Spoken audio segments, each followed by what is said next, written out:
Mesdames, Messieurs, amis internautes, bonjour. Le Japon met un point d'honneur à consolider sa coopération avec les pays africains en général et à la Côte d'Ivoire en particulier. Pour évoquer les différents axes de coopération avec notre pays, nous avons aujourd'hui l'honneur de recevoir pour vous M. Imura Tsutomu, représentant résident de l'Agence japonaise de coopération internationale. Monsieur le représentant résident en Côte d'Ivoire, bonjour. Bonjour. Merci d'avoir accepté notre invitation. Akuaba ou notre bureau. Monsieur Imura, depuis quand l'Agence japonaise de coopération existe-t-elle? Quel est son objectif? Bref, présentez-nous votre agence. Nous nous appelons l'Agence japonaise de coopération internationale, créée en 1974 pour la mise en œuvre de la coopération japonaise financée par le gouvernement du Japon, normalement. Alors, nous sommes une structure un petit peu similaire, telle que l'Agence française de développement, l'AFD, l'USAID des États-Unis, etc. Bon, la particularité, c'est tout d'abord, premièrement, nous avons trois outils de coopération en même temps. Il s'agit d'aide financière non remboursable, prêts concessionnels, ce sont des coopérations financières, et la coopération technique, etc. Donc, tout en combinaison de ces trois outils, nous sommes en train de mener des actions concrètes vis-à-vis des pays bénéficiaires dont la Côte d'Ivoire. Le Japon accompagne toujours le gouvernement de Côte d'Ivoire en faveur, bien sûr, de la population ivoirienne pour que la Côte d'Ivoire soit plus compétitive, plus robuste, en but le plus cible de la croissance économique durable, etc. Par exemple, nous travaillons actuellement dans le secteur des infrastructures. Je pense que nos amis ivoiriens déjà ont entendu parler du projet de construction de l'échangeur de Solibra, sur la coopération financière de notre agence, ainsi d'autres projets de construction des terminaux céréalières auprès de ports autonomes Abidjan et Zambézage, etc.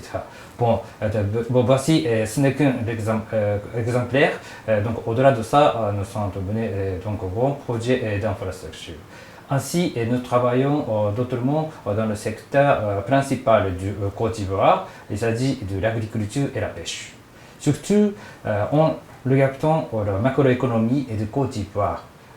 C'est un pays très connu, et surtout exportateur de spéculation agricole.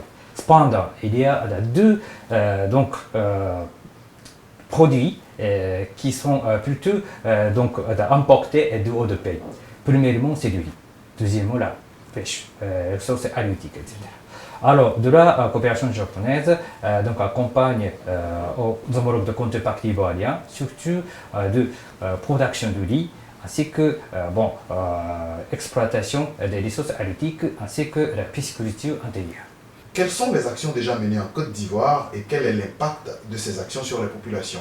Actuellement, il s'agit Côte d'Ivoire, c'est un pays en émergent, mais aussi en post-conflit. Nous avons connu une dizaine d'années de crise politico-militaire ici à Côte d'Ivoire. Moi aussi, je me suis beaucoup impliqué dans le contexte de Côte d'Ivoire. Parce que moi, je suis venu ici en 2005 pour fermer la porte de notre bureau à l'époque.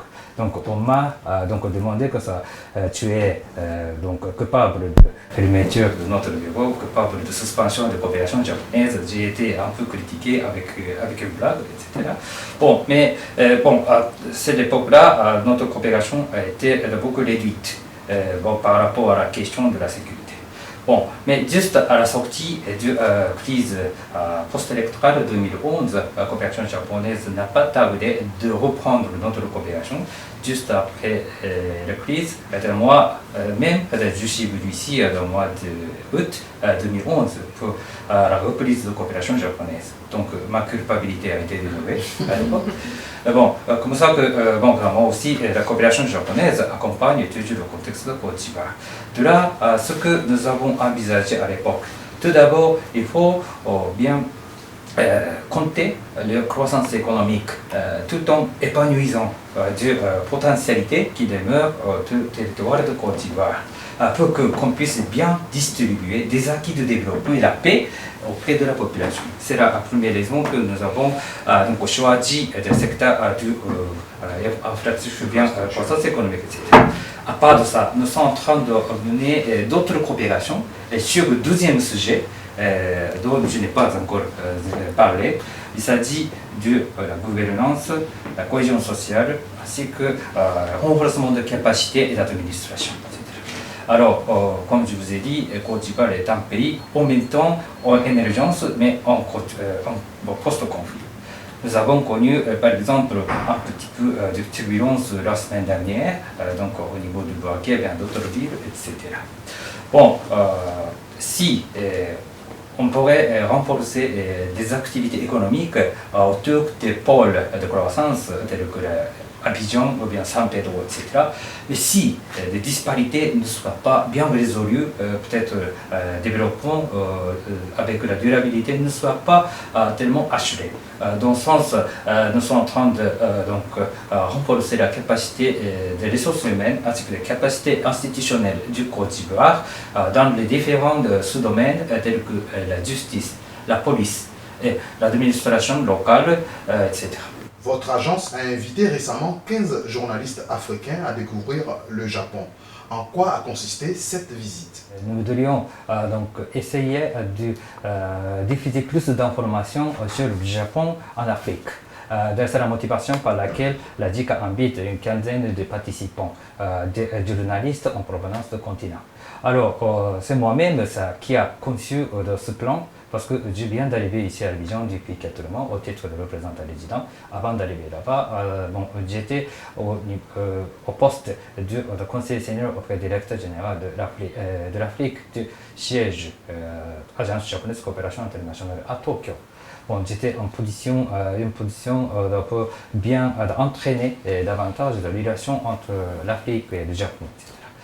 Par là, j'ai bien discuté avec nos collègues pour bien concevoir de bons programmes en faveur des journalistes africains. En passant par eux, nous pouvons bien davantage fournir des informations de l'actualité du Japon, y compris la contribution du Japon envers de l'Afrique, etc. Donc voilà, c'est la motivation par laquelle nous avons invité une quinzaine de journalistes africains au Japon. Le Japon multiplie ses actions en Afrique. La preuve, la conférence internationale de Tokyo sur le développement de l'Afrique se tiendra du 27 au 28 août prochain à Nairobi, au Kenya. Une grande première. Pourquoi avoir donc choisi de délocaliser cette conférence? Le TICAT, c'est Tokyo International Conference on African Development. En anglais, en français, comme vous avez dit, Conférence internationale de Tokyo sur le développement de l'Afrique. Donc menée par l'initiative du gouvernement du Japon depuis 1993.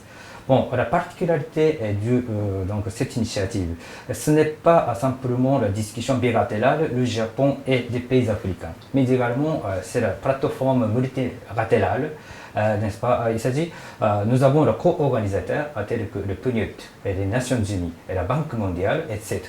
Bon, dans la Commission des Unions africaines. Alors, depuis 1993, nous avons mené cette initiative sous direction du gouvernement du Japon, chaque 5 ans, à la session plénière présidentielle au niveau du Japon.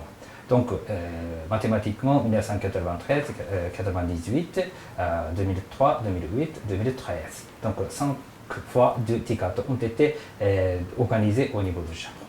Mais cette fois-ci, suite à la demande de la part de la Commission de l'Union africaine, ils nous ont demandé deux choses. Premièrement, 50 balles à l'accroissement de 3 ans, compte tenu de la rapidité de croissance économique. Deuxième chose, donc, au lieu de Tokyo, nous allons mettre cette initiative au niveau du continent de l'Afrique, etc. Alors, de là, le gouvernement du Japon a décidé cette fois-ci de mettre en place cette initiative au niveau de l'Afrique. Quels seront les grands axes de cette conférence? Des actions concrètes seront proclamées, déclarées par de hauts dirigeants des Africains ainsi que les Japonais, bien organisateurs, etc. Et c'est trop tôt que je dise quelque chose de concret ici. Bon, mais normalement, chaque fois qu'il y a la TICAT, nous mettons 3 axes prioritaires toujours. Premièrement, c'est la croissance économique robuste et durable de l'Afrique. Deuxièmement, c'est l'amélioration des services sociaux. Troisièmement, c'est la question de sécurité et la paix, etc. Alors, compte tenu du contexte récent en Afrique, il faut tenir compte donc chaque trois piliers des éléments très importants.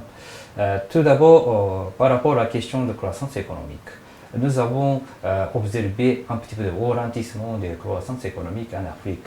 C'est donc à cause de cette baisse des prix des matériels premiers ou bien baisse des prix du pétrole, ainsi que le ralentissement de croissance économique des pays émergents, etc.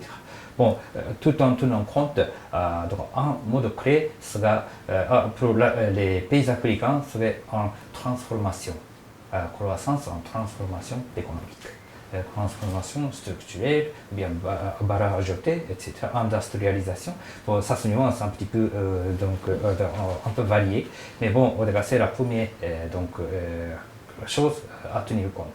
Deuxièmement, face à la question des services sociaux, nous avons connu des fléaux de Ebola, surtout en 2014, 2015, etc. Bon, ce sont des pays voisins qui ont touché cette fléau, n'est-ce pas? Alors, dans ce sens, nous devrions mener cette fois-ci surtout des actions concernant le renforcement des services sociaux, surtout les services de la santé. Ça sera donc au deuxième axe. Troisièmement, la paix et la sécurité. Ces derniers temps, nous avons observé d'autres tendances. Il s'agit de la radicalisation ou bien de groupes djihadistes, etc. Bon, ce n'est pas simplement la question de la paix et la question de sécurité, mais aussi c'est une question indissociable avec la transformation de la société, et bien les questions, problèmes de la société, etc. Là-dessus, il faut bien tenir compte de la concrétisation de nos actions. Monsieur Imura, en tant que représentant résident de l'Agence japonaise de coopération internationale à la Côte d'Ivoire, est-ce que vous pensez que la Côte d'Ivoire est sur la bonne voie pour l'émergence en 2020 et quel est l'avenir de la coopération entre la Côte d'Ivoire et le Japon? Même si on observe de faiblesse ou bien de ralentissement de la croissance économique, Côte d'Ivoire connaît toujours la forte croissance économique. Donc on prévoit cette année-ci, bien l'année prochaine, l'un des plus fortes croissances économiques que la Côte d'Ivoire va connaître. Donc dans ce sens, il faut l'occasion pour marquer le but. Donc il faut renforcer davantage vers de croissance économique très durable. Donc c'est la première chose. Dans ce sens, nous allons mener notre coopération surtout en entraînement des croissances économiques telles que l'infrastructure, l'agriculture, pisciculture, soit d'autres domaines, etc. Ça c'est un. Deuxièmement, comme vous avez dit, on va vers 2020. Donc, il faut bien consolider au niveau social. C'est d'autres choses très importantes. Bon, sans paix, sans stabiliser, nous ne pouvons pas compter la croissance durable. Dans ce sens, nous devrions renforcer davantage au niveau de cohésion sociale. Renforcement des capacités administratives du gouvernement, etc. Ce sont des piliers très importants. La coopération entre le Japon et la Côte d'Ivoire était au centre des échanges que nous avons eus aujourd'hui avec M. Imura Tsutomu, représentant résident en Côte d'Ivoire de l'Agence japonaise de coopération internationale. Notons pour terminer que la conférence internationale de Tokyo sur le développement de l'Afrique se tiendra du 27 au 28 août prochain à Nairobi au Kenya.